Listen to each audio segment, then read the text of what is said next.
If you have at all studied the history of communism, you are likely aware of its incredible ability to cause suffering and create an unbelievably corrupt nation of liars. And yet, the dream of communism is alive and well among academics and young people. But why? Well, I submit to you, it's because that its sole opponent in the landscape of dreams of the future is only its history.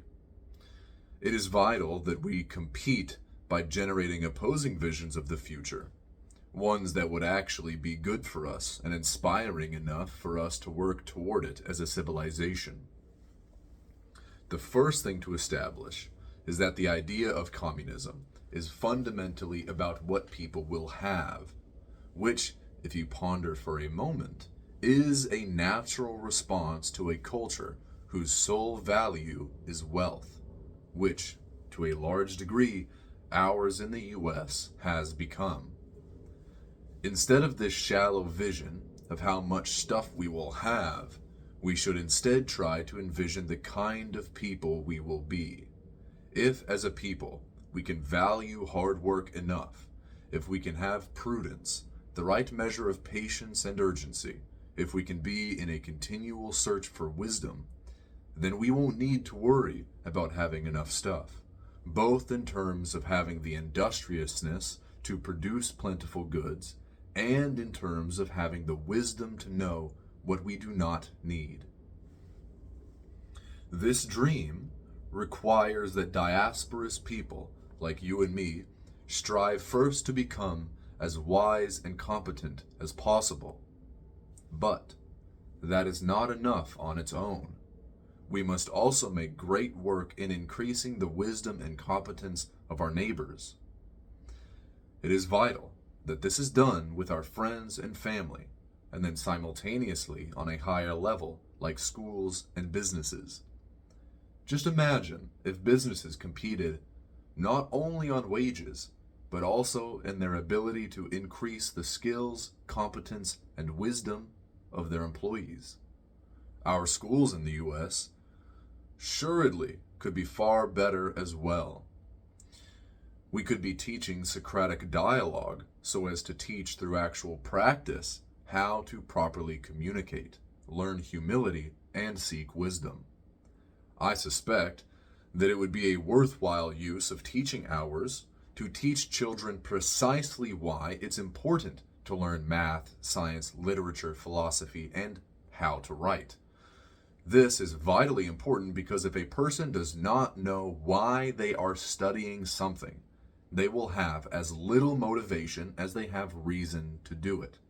And listen carefully when I say this. Because you need to get into college is not a good enough reason. Again, the point here is to dream of and make efforts toward a future in which we are stronger, wiser, and more joyful people. And these are simply a few out of a potentially great number of ideas that could serve this meta goal.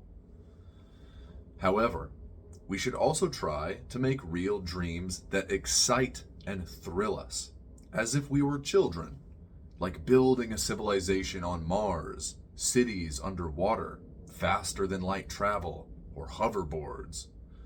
These childlike dreams do not have to be bound only in technological advancement, however. We could and should strive to make our towns and cities more beautiful, both in making them cleaner, giving better surface level adornment, and even in the city planning and architecture. We could build castles and make more inspiring and meaningful movies, deeper, wisdom-inducing music. We could develop hitherto undiscovered or unused forms of conducting economics. But remember, again, the beginning of this monologue, this dream of the future is only secondarily about the stuff we might have. The primary vision must be the type of people we will become and continue becoming. This is the scary part about the Promised Land. It's not a place in physical space that is difficult to reach. It is rather a never-ending process of refinement and flowering, a way of being, a continual embarkment on an adventurous path. And here the road circles back again. For to be better people, we need better environments. We have a reciprocal relationship with the places in which we live. Better people make better places, and better places make better people. Imagine if we had towns and cities that were built with the intention not to maximize economics, but instead to maximize the growth and glorification of the human spirit and its relationship to the divine. I only have the shallowest glimpses of what this could possibly look like. It is necessarily difficult to define what the promised land would look like in non-poetic terms. It is, however, necessary to try. Also, not knowing what it will look like is part of what makes it a glorious adventure. Know that this adventure requires a deadly serious dedication to the truth, regardless of uncomfortability or unintuitiveness for anybody. I'll say it again. This adventure requires a deadly serious dedication to the truth, regardless of uncomfortability or unintuitiveness for anybody. Seeking a better world could mean giving up your job, giving up your vices, giving up relationships. It could even mean giving up your current identity. However, the idea is that virtually any sacrifice is worth a future that is deeper, more meaningful, and more beautiful. And as the wise men say, there is no such thing as not sacrificing. There is only choosing what to sacrifice and what to sacrifice for. Now, having said all that, I do not need you to like or agree with these ideas about the future.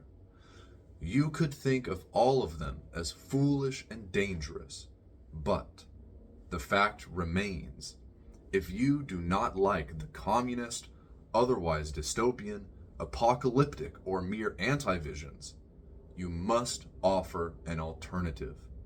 An alternative which is exciting, appealing, and meaningful enough to convince an entire people to take it up. Otherwise, we will go about directionless, swinging between deserts and tyrannies. It need also be a part of the vision that we be humble enough to notice when the plan is not having the desired effect, and resilient enough to keep hope and change it when necessary, because failure is inevitable.